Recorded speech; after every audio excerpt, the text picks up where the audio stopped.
जरूरी यही है कि अस्सलातु मिफ्ताहुल जन्ना, अगर तूने नमाजें पढ़ ली है तो वो नमाज की बरकत से जन्नत का दरवाजा खुल जाता है। कहिए सुभान अल्लाह।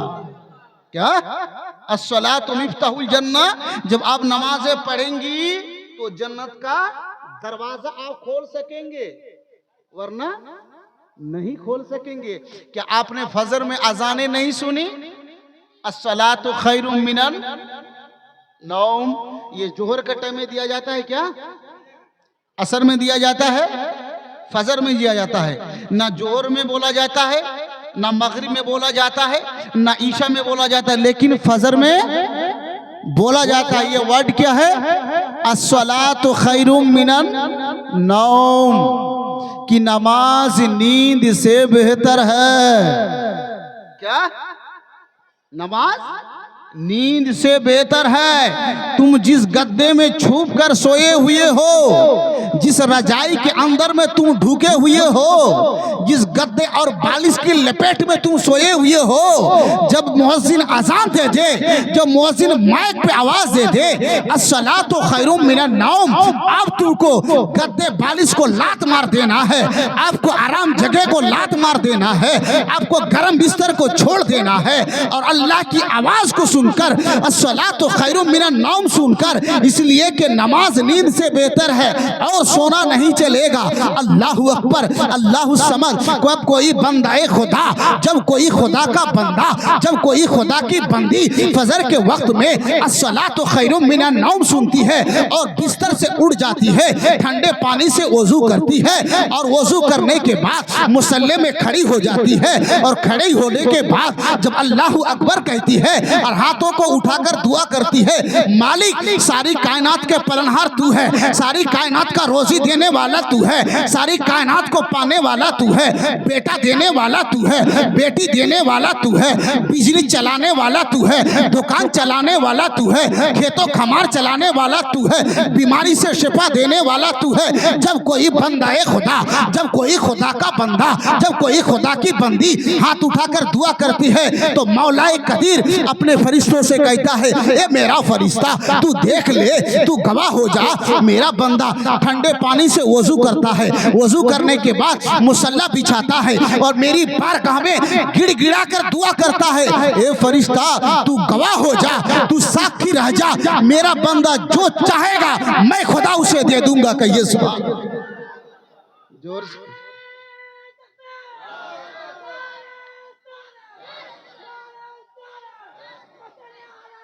जिंदाबाद या रसूल अल्लाह सल्लल्लाहु अलैहि वसल्लम। तो क्या जब यही इस तरह की आपकी सोच होगी, आप जब इस तरह करेंगे तो आप इस दुनिया में भी कामयाब है और उस दुनिया में भी कामयाब। नमाज पे कोई तकरीर सुनना नहीं चाहता है, नमाज से तकरीर करेंगे ना, जब नमाज पे तकरीर होगी तो सुनने में अच्छा नहीं लगेगा, लेकिन उसको आप पबजी खेलने के लिए दे दीजिए, वो पबजी पूरी रात खेलेगा जवान, वो वक्त को बर्बाद और तबाह करना चाहता है।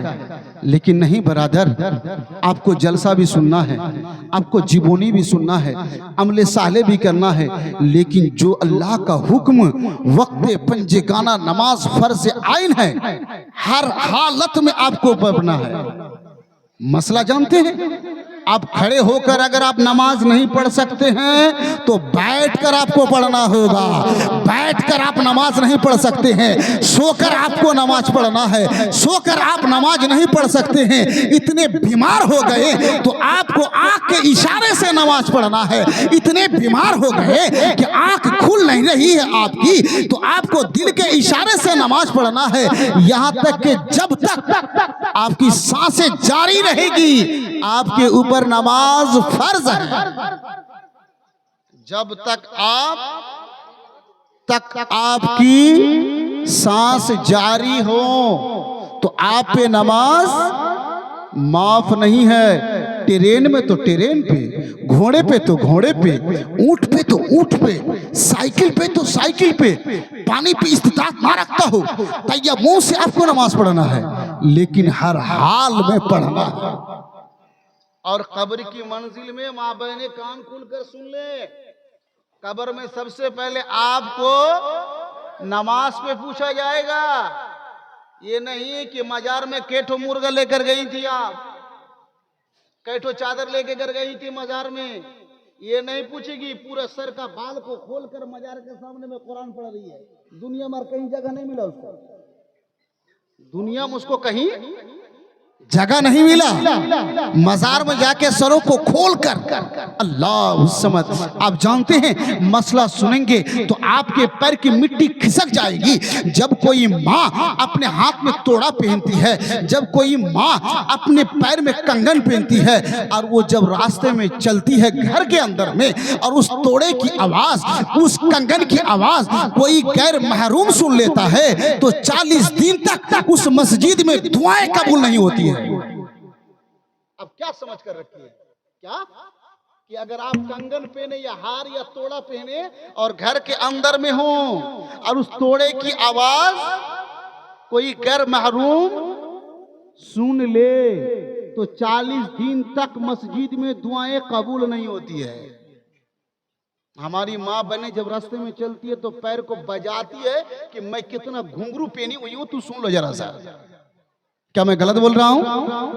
गलत बोल रहा हूं? पर्दा बहुत जरूरी है। एक भी सर का बाल किसी बहन का देखना नहीं चाहिए। कयामत तक बरादर मिल्लत इस्लामिया हजरत फातिमा तुज़रा, क्योंकि आप कनीज़े फातिमा हैं, आप कनीज़े फातिमा हैं। जब माँ अच्छी हो जाएंगी और जब बाप अच्छा हो जाएगा तो कसम खुदा की औलादें सही हो जाएगी।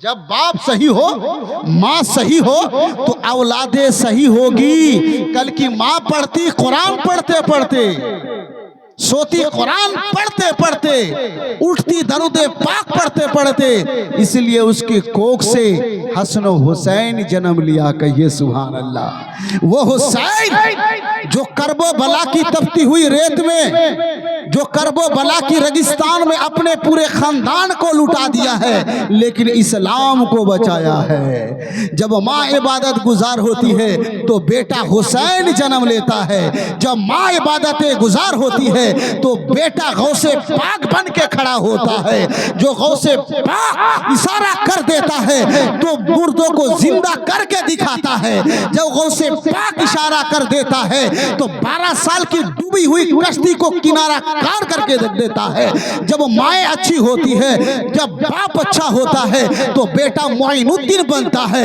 जो मोइनुद्दीन इशारा कर देता है तो पूरे आना सागर का पानी को ये कूजे में लेके आता है। कहिए सुभान अल्लाह। तो माँ ऐसी होनी चाहिए। देखिए माइक में आवाज कम रही है तो उसे बढ़वा के रखिए ना, बढ़वा के रखिए।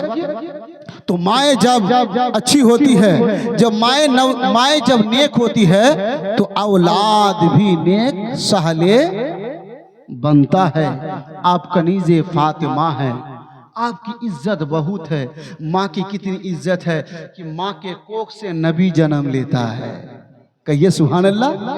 वही माँ वली को भी पैदा करती है, वही माँ आलिम भी पैदा करती है, वही माँ कुरान के कारी को भी पैदा करती है, वही माँ मुफ्ती को भी पैदा करती है, वही माँ कुरान के हाफिज को भी पैदा करती है। जिससे पता चला कि माँ जब नेक हो जाएंगी, बाप जब नेक हो जाएगा तो इंशाअल्लाहुल अजीज औलादें भी नेक हो जाएंगी।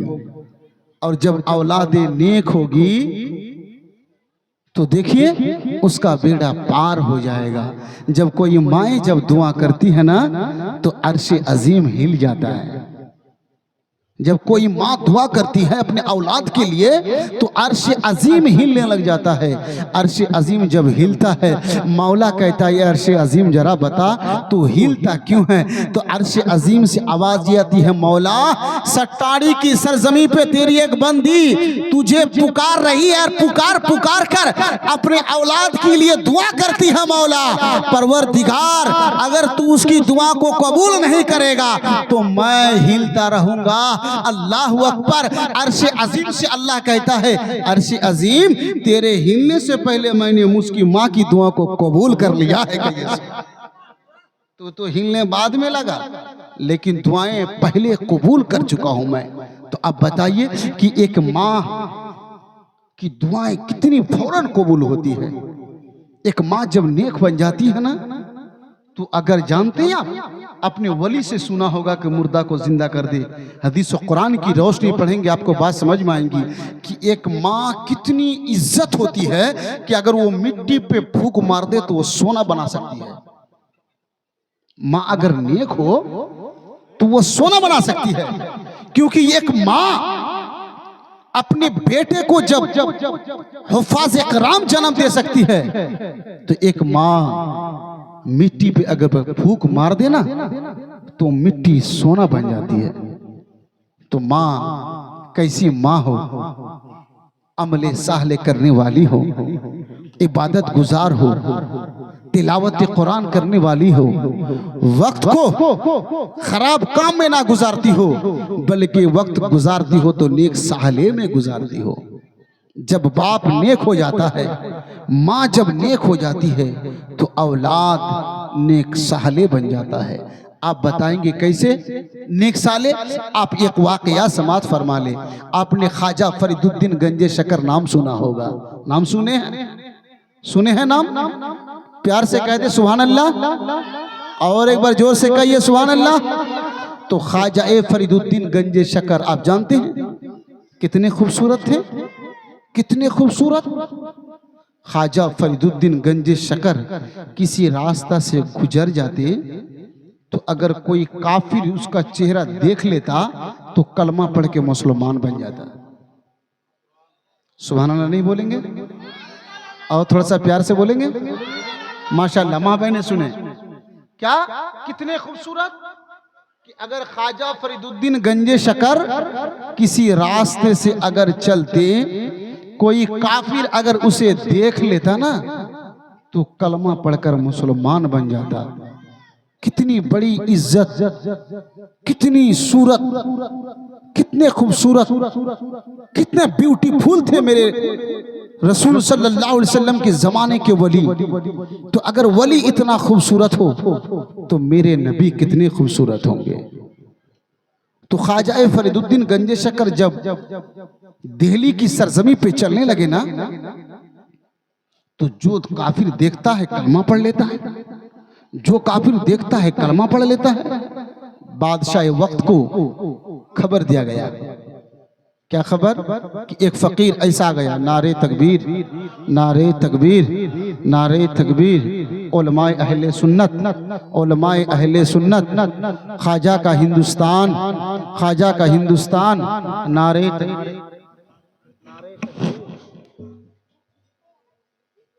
नारे रिसालत, नारे हैदरी, जोर से कहिए या अली, नारे हैदरी, नारे तकबीर, नारे रिसालत, उलमाए अहले सुन्नत। पहचान लिया हजरत आ गए ना। उलमाए इकराम की चेहरे की जियारत करना भी सवाब है, कहिए सुभान अल्लाह। रसूल ने इरशाद फरमाया, जिसने मेरे उलमा की चेहरे की जियारत कर ली गोया उसने मेरी जियारत कर ली। इसने मेरे उलमा से मुसाफा कर लिया, उसने मुझसे मुसाफा कर लिया। और जिसने उलमा के पास बैठा उसने मेरे पास बैठा। अल्लाह के प्यारे हबीब सरवरे कौनो मका मदीने के ताजुदार इरशाद फरमाते हैं, जिसने उलमा इकराम से मोहब्बत कर लिया उसने मुझसे मोहब्बत किया, और जिसने मुझसे मोहब्बत कर लिया उसने खुदा से मोहब्बत किया, और जिसने खुदा से मोहब्बत कर लिया उसका ठिकाना जन्नत में हो गया। तो आप उलमाए किराम की चेहरे की जियारत कर रहे हैं। और हजरत अल्लामा मौलाना तफज्जुल कलीमी साहब को आप सुनेंगे। मेरी कुछ बातें गुफ्तगू उर्दू में हुई, कोई खोपड़ी के ऊपर से गुजर गई होगी, कोई कनपट्टी के बगल से गुजर गया होगा, लेकिन जब बंगला में आप सुनेंगे तो आपके ज़हन में कूट कूट कर डाल दिया जाएगा। और इंशाअल्लाहुल अजीज सुनिए और सुनिए और उस पर अमल भी करने की कोशिश करें। तो मेरी बात क्या चल रही थी? ख्वाजा फरीदुद्दीन गंजे शकर, 1 मिनट में खत्म करूंगा इंशाअल्लाह। तो ख्वाजा फरीदुद्दीन गंजे शकर जिस रास्ता से गुजर जाते हैं क्या होता? काफिर कलमा पढ़कर मुसलमान बन जाता।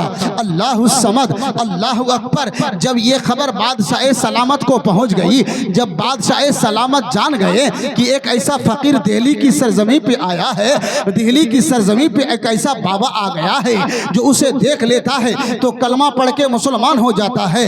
बादशाह सलामत ने अपने वजीर से कहा, वजीर इसे लेकर जाओ और जेल में बंद कर दो। ख्वाजा फरीदुद्दीन गंजे शकर में को जेल में बंद कर दिया जाता है। जब जेल में बंद करता है तो देखता क्या है कि फिर एक फरीदुद्दीन गंजे शकर बाहर घूमता है। कहिए सुभान अल्लाह। क्या? एक फरीदुद्दीन गंजे शकर जेल के अंदर में, दूसरे फरीदुद्दीन गंजे शकर जेल के बाहर है। वजीर ने बादशाह से कहा, बादशाह सलामत, मैं जिसको जेल में डाल देता हूँ, मैं जिसको कैद में डाल देता हूँ, वो बाहर भी घूमता है। बात क्या है? ख्वाजा फरीदुद्दीन गंजे शकर को आप फिर जेल में डाला जाता है। फिर जेल के बाहर देखते हैं वही मामला होता है। ख्वाजा फरीदुद्दीन गंजे शकर फरमाते, वजीर सुन ले, अगर तू 1000 फरीदुद्दीन को जेल के अंदर डाल देगा तो एक फरीदुद्दीन बाहर ही घूमेगा। कहिए सुभान अल्लाह।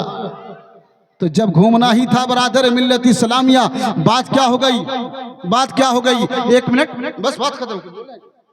तो ये रसूल पाक सल्लल्लाहु ताला अलैहि वसल्लम के जमाने के वली को देखे कि क्या हो गया कि जब बाहर देखता हूं एक फरीदुद्दीन और अंदर भी एक फरीदुद्दीन है, तो ये गजब की बात नहीं है? आखिरकार ताला के दरवाजे को दरवाजे के ताला को खोल दिया गया। फरीदुद्दीन बाहर आ गए। फरीदुद्दीन गंजे शकर माँ के पास गए, दौड़ते हुए माँ से कहने लगे, माँ आज दिल्ली की सरजमी पे गजब हो गया है। कहने लगा, बेटा क्या हो गया? क्या? माँ मैं जिधर से गुजरता हूँ काफिर कलमा पढ़ के मुसलमान होता है, बेदीन मेरे चेहरे को देखता है तो कलमा पढ़ के मुसलमान हो जाता है। फरीदुद्दीन गंजे शकर की माँ फरमाती है, बेटा फरीद ये तेरा कमाल नहीं है, ये मेरा कमाल है। कहिए सुभान अल्लाह। क्या क्या कहती है कि बेटा ये तेरा कमाल नहीं, ये मेरा कमाल है। ख्वाजा फरीदुद्दीन गंजे शकर फरमाते, माँ ये कैसी बात करते हैं, मेरा कमाल नहीं आपका कमाल। फरीदुद्दीन की माँ फरमाती है कि बेटा सुन ले, जब तू मेरे कोख में था, जब तू मेरे पेट पे था और मैं दिल्ली की सरजमी पे थी, सारा दिल्ली सो जाया करता। ठंडी के मौसम में मैं ठंडे पानी से वजू करती, मुसल्ले को बिछाती, नमाज़े तहज्जुद अदा करती और अल्लाह की बारगाह में हाथ को उठाती और दुआ करती, मौला सारी कायनात के पलनहार, सारी कायनात के रोजी देने वाला, मेरे कोख में जो बच्चा पल रहा है, मेरे कोख में जो बच्चा है, तू ऐसा खूबसूरत दे देना, ऐसा खूबसूरत दे दे कि मेरे बेटे को जो एक बार काफिर देख ले तो वो कलमा पढ़ के मुसलमान। जोर से कहिए सुभान अल्लाह और प्यार से कहिए सुभान अल्लाह। तो क्या कि एक करने लगी, बेटा मैंने दुआ की है कि अल्लाह तू ऐसा औलाद दे देना, ब्यूटीफुल भी हो, हेम सेम भी हो, खूबसूरत भी हो, लायक भी हो, जो एक बार देख लेता है तो कलमा पढ़ के मुसलमान हो जाए। ये मेरी दुआओं का समरा है। आप ईमान से बताइएगा कि ख्वाजा फरीदुद्दीन गंजे शकर जो इतने खूबसूरत हो तो मदीने के ताजुदार, मदीने के हिलाल अब्दुल्ला का बेटा अब्दुल मुत्तलिब का पोता कितना खूबसूरत होगा। जोर से कहिए। जो रसूल लाजवाब, जो रसूल का कोई जवाब नहीं, उस रसूल लाजवाब रसूल है। तो ब्रादर मिल्लत इस्लामिया, मैं अपनी गुफ्तगू को मैं आगे नहीं करना चाहता हूँ। मैं अब चाहता हूँ कि जो लोग इधर उधर रास्ता में भटक रहे हैं, इधर उधर ना रहें। हजरत को माइक दे रहा हूँ, अगर किसी को इधर उधर घूमने की आदि है तो बस कुछ देर के लिए आइए हजरत का जीवनी सुनिए। जीवनी मतलब क्या है कि रसूल की कहानियां आप सुनेंगे ना। क्या इमाम हुसैन के नाम से जीवनियां सीरत मुस्तफा पे हो रही है? सीरत मुस्तफा, क्या सीरत मुस्तफा यानी विश्व नबीर जीवनी है। हम लोग मौला बोलते हैं ना, हजरत हसन ने। अच्छा बोल देते हैं। वो माँ बहनी के लिए जगह नहीं हो रहे, थोड़ा सा आप लोग आगे हो जाइए और माँ बहनें पीछे खड़ी हुए लोग बैठ जाएंगी, आप लोग थोड़ा सा आगे खिसक जाइए।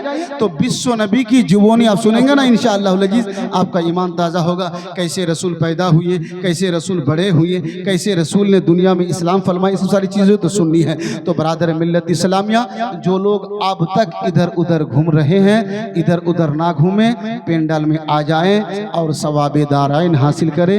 हदीस कुरान पढ़ने में अगर किसी किस्म की खता हो गई हो, मैं ख़ास दिल से तौबा करता हूँ। अस्तगफिरुल्लाह रब्बी मिन कुल्ली ज़म्बियों व तूबो इलै।